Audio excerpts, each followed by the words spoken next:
Welcome to the Cheating Secrets channel. I recognized him as soon as I saw him. The man having lunch with my wife Marcy was Craig Butler, her ex-boyfriend from college 23 years ago. Once a member of the Brotherhood, he will always remain a member of the Brotherhood. I didn't like him back then, and I still don't like him. She didn't mention she was having lunch with someone when I left for work this morning. I assumed it would be a typical workday for both of us. My name is John Terrell. Everyone calls me the copier specialist, although I don't repair them. I got this name many years ago when Xerox was the industry standard. Today, I take care of virtually any type of office equipment. I'm not thrilled with this job, but it paid off the mortgage and helped my two daughters graduate from college. Monday is my usual day in Harrisburg, but sometimes things change. I was urgently needed by the Americo Insurance Company in Allentown. I didn't need my usual service truck, so I took the company car. I finished faster than expected and decided to stop by Outback for a bite to eat. She didn't see me come in or leave. I found Marcy's yellow Mustang in the parking lot and waited until they left. The white company car was inconspicuous, so it was easy for me to follow them. It was a small ranch house. He parked his BMW in the garage, but Marcy parked in front of the house on the street. They got out of their cars and talked for a few minutes in front of the house. She was smiling and laughing. Occasionally, she shook her head, saying no, but smiled as she did so. I parked halfway down the street, but I had a good view. Finally, she lightly kissed him on the cheek and walked back to her car. He waited a moment, then waved as he entered the front door. That's when everything went wrong. Marcy opened the door to her car but didn't get inside. She hesitated. She sighed, glancing back at the house. It seemed like a long time, but it was probably only a few seconds. I watched in fascination as she took off her wedding rings and placed them on the front seat console. She hesitated again, then removed her earrings. It turned out to be the diamond earrings I had given her for her last birthday. They also went on the console along with her mobile phone. She slowly walked to the front door and knocked. I wasn't good at confrontations, so I decided not to do anything foolish. I slowly approached the car, took everything off the central console, and then drove home to reading. In less than an hour, I quit my job and emptied the bank account. 2 hours later, I was in Frackville, drinking beer with my brother Ken. I left her rings, earrings, and phone on the kitchen table without a note or explanation. I was confident she would figure it out. I spent the next few days with Ken and his wife, trying to drink all the Yingling in Schuylkill County. By Friday morning, I was in Carlisle at the Franklin Driving Institute.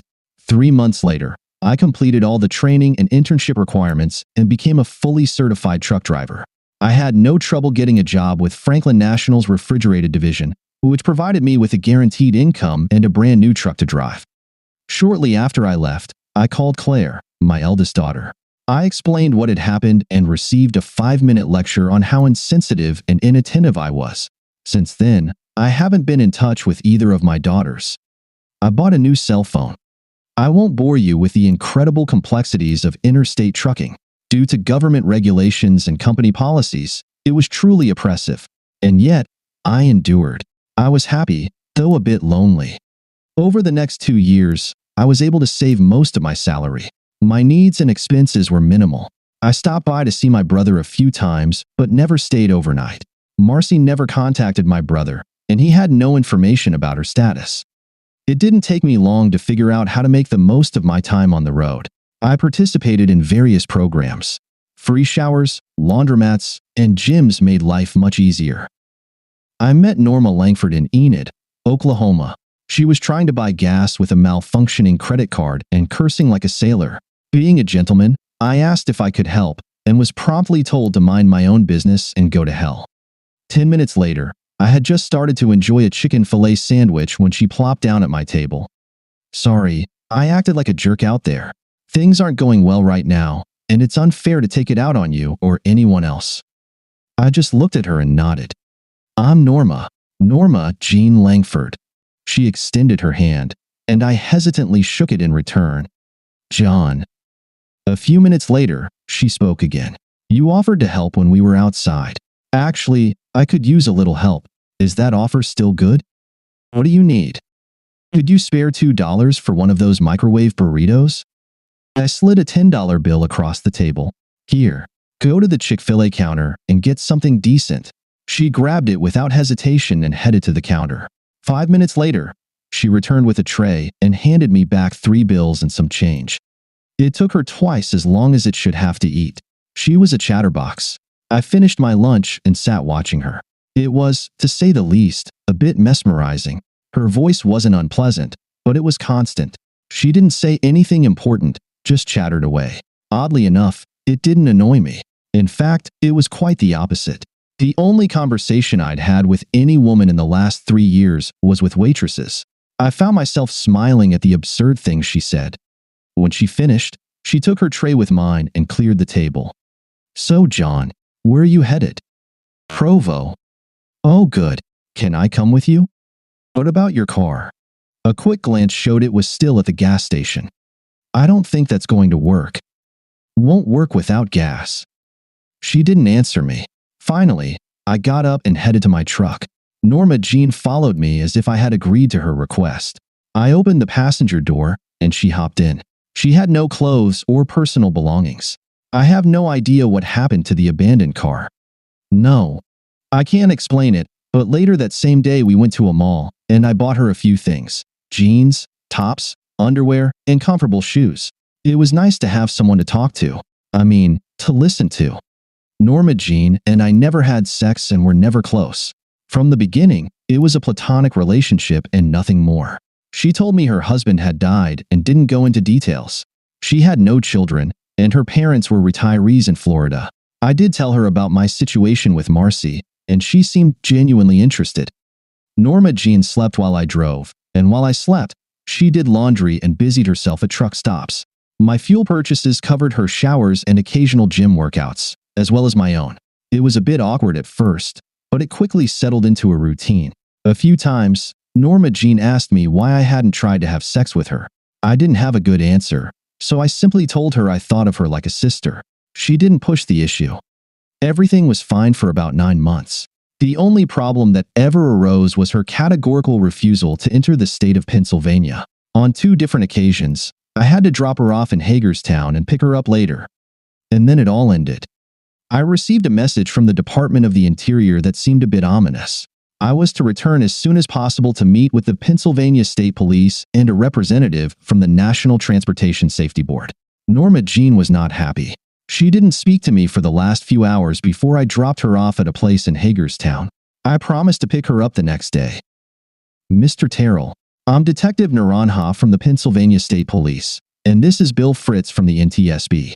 As if I was supposed to know what that was. We were in one of the offices at the Franklin headquarters. I had the feeling it was a police interrogation. "Mr. Terrell, do you know this woman?" Naranha slid a photo of Norma Jean across the table. "Yes, that's Norma Jean. She's my partner. She's been with me for over 9 months. Why do you ask?" "What do you know about her?" "Only what she told me. She was married, but her husband died.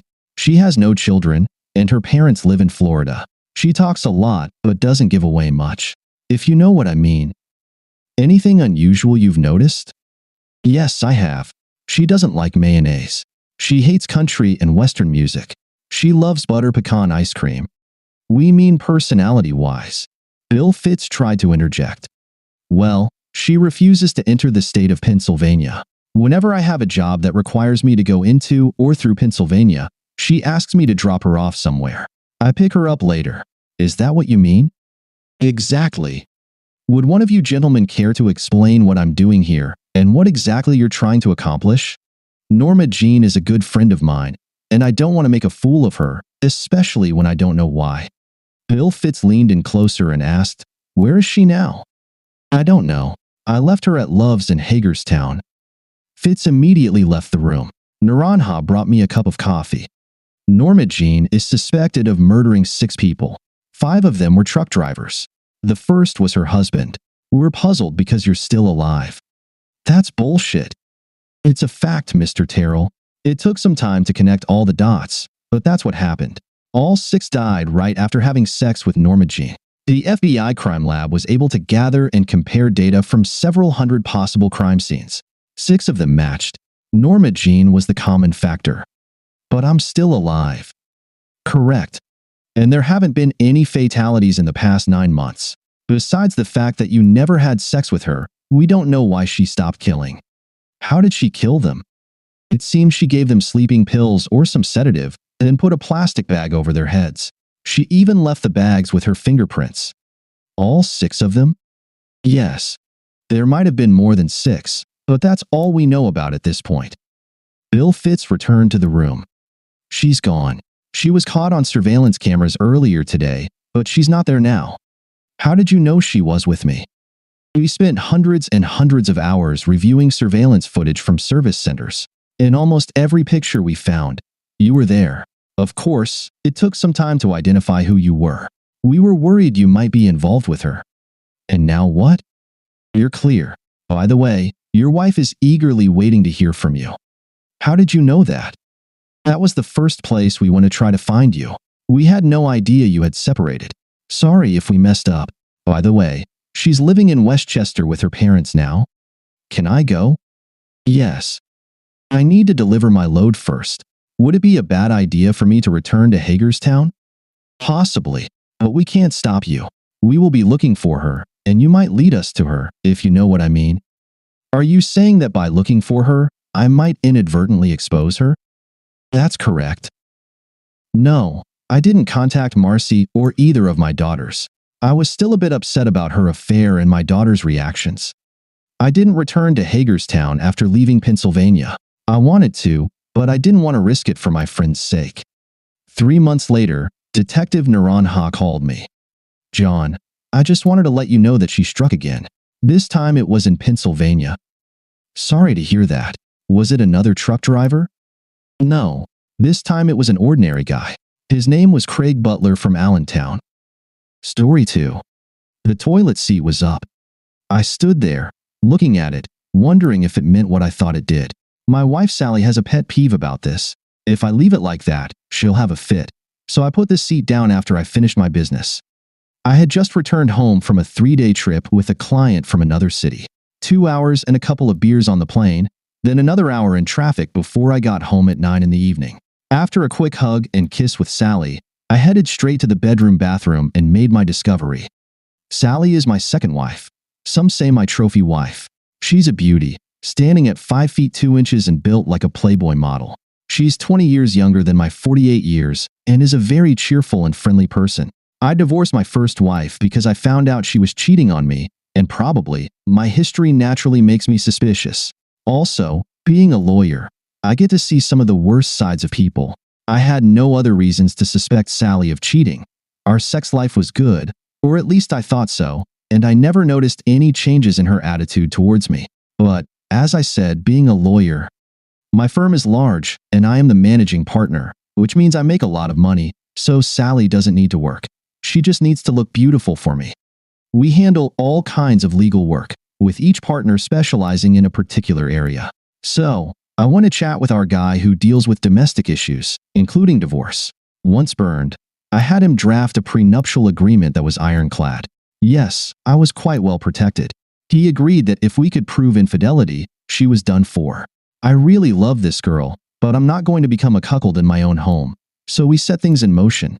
We hire a private firm to conduct all sorts of investigations, from insurance fraud to marital infidelity, and a few days later, a report came in that Sally had met a young man for lunch, and they drove in her car to a local motel for a few hours. The detectives couldn't identify him or observe what happened in the motel room. A few days later, there was a repeat performance at another restaurant and motel.